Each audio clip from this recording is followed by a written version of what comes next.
Sigmund Freud ने कहा है कि आदमी बिना झूठ के जी नहीं सकता। झूठ सहारा है तो तुम झूठी मंजिलें बना लेते हो। असली मंजिल का तो कोई पता ही नहीं। बिना मंजिल के जीना असंभव। कैसे जियोगे बिना मंजिल के? अगर यह पक्का ही हो जाए कि पता ही नहीं कहाँ जा रहे हैं तो पैर कैसे उठेंगे, यात्रा कैसे होगी? तो तुम कल्पित मंजिल बना लेते हो, एक झूठी मंजिल बना लेते हो। उससे राहत मिल जाती है। लगता है कि कहीं जा रहे हैं, कोई रास्ता नहीं है, क्योंकि झूठी मंजिलों के कोई रास्ते होते हैं। जब मंजिल ही झूठी है तो रास्ता कैसे हो सकता है?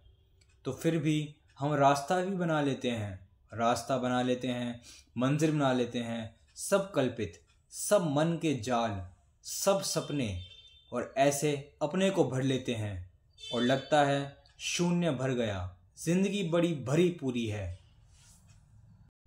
अभी कोई कुछ दिन पहले चल बसा था। एक मित्र ने आके कहा कि आपको पता चला फलाना फलाना व्यक्ति चल बसे, बड़ी भरी पूरी जिंदगी थी। मैंने पूछा, रुको, चल बसे ठीक, उसमें तो कुछ किया नहीं जा सकता, लेकिन भरी पूरी जिंदगी थी, यह तुमसे किसने कहा? शायद उन्होंने सोचकर कहा भी नहीं था।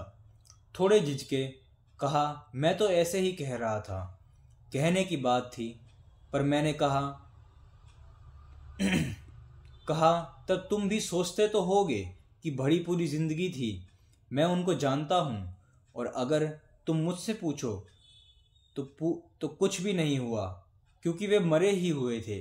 अब मरा हुआ मर जाए, इसमें कौन सी बड़ी घटना हो गई है? जिंदा वे कभी थे ही नहीं, क्योंकि जिंदगी तो सत्य के साथ ही उपलब्ध होती है, और कोई जिंदगी नहीं है। लेकिन जो झूठ के साथ जी रहा है वह भी सोचता है कि जिंदगी भरी पूरी है। कितने झूठ तुमने बना रखे हैं। लड़का बड़ा होगा, शादी होगी, बच्चे होंगे, धन कमाएगा, यश पाएगा, और तुम मर रहे हो। और तुम्हारे बाप भी ऐसे ही मरे कि तुम बड़े होगे, कि शादी होगी, कि धन कमाओगे, और तुम्हारा लड़का भी ऐसे ही मरेगा। जिंदगी बड़ी भरी पूरी जा रही है। बाप बेटे के लिए मर जाता है, बेटा अपने बेटे के लिए मर जाएगा। ऐसे एक दूसरे पर मरते चले जाते हैं। कोई जीता नहीं।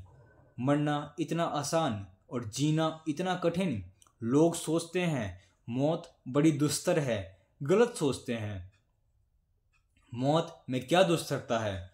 क्षण में मर जाते हो। जिंदगी दुस्तर है। 70 साल जीना होता है, और बिना झूठ के तुम जी नहीं सकते। जो तुम 1000 तरह के झूठ खड़े कर लेते हो, यश, पद, प्रतिष्ठा, सफलता, धन, जब इनसे चूक जाते हो तो धर्म, मोक्ष, स्वर्ग, परमात्मा, आत्मा, ध्यान, समाधि, पर तुम कुछ ना कुछ ताकि अपने को भरे रखो। और ध्यान रखना, बुद्ध का सारा जोर झूठ से खाली हो जाने पर है। सत्य से भरा थोड़े ही पड़ता है, सत्य से भरना थोड़ी पड़ता है। झूठ से खाली हुए तो शेष जो रह जाता है वही सत्य है। गई बीमारी, जो बचा वही स्वास्थ्य है। लेकिन कितने ही लोगों ने जागने की कोशिश की है। तुम जागते नहीं। आदमी का झूठ को पैदा करने का अभ्यास इतना गहरा है कि वह बुद्ध के आसपास भी, बुद्ध भी मौजूद हों जागने को, तो उनके आसपास भी अपनी नींद की सुविधा जुटा लेता है। बुद्ध जगाते हैं, तुम उनके जगाने की चेष्टा को भी नशा बना लेते हो। तुम हर चीज़ में से शराब निकाल लेते हो। ऐसी कोई चीज़ नहीं है जिसमें से तुम शराब ना निकालो। इसलिए तो बुद्ध आते हैं, चले जाते हैं। बुद्ध पुरुष पैदा होते हैं, विदा हो जाते हैं। तुम अपनी जकड़ अगिड़ खड़े रहते हो। तुम अपने झूठ से हटते नहीं। शायद बुद्ध पुरुष ने जो कहा भी तुम ने जो कहा उसको भी तुम अपने झूठ में सम्मिलित कर लेते हो। क्या है तुम्हारे झूठ का राज? अहंकार। अहंकार सरासर झूठ है। ऐसी कोई चीज कहीं है ही नहीं। तुम हो नहीं, सिर्फ एक भ्रांति हो। है तो पूर्ण, सारा अस्तित्व इकट्ठा है। यह भ्रांति है कि तुम अलग हो।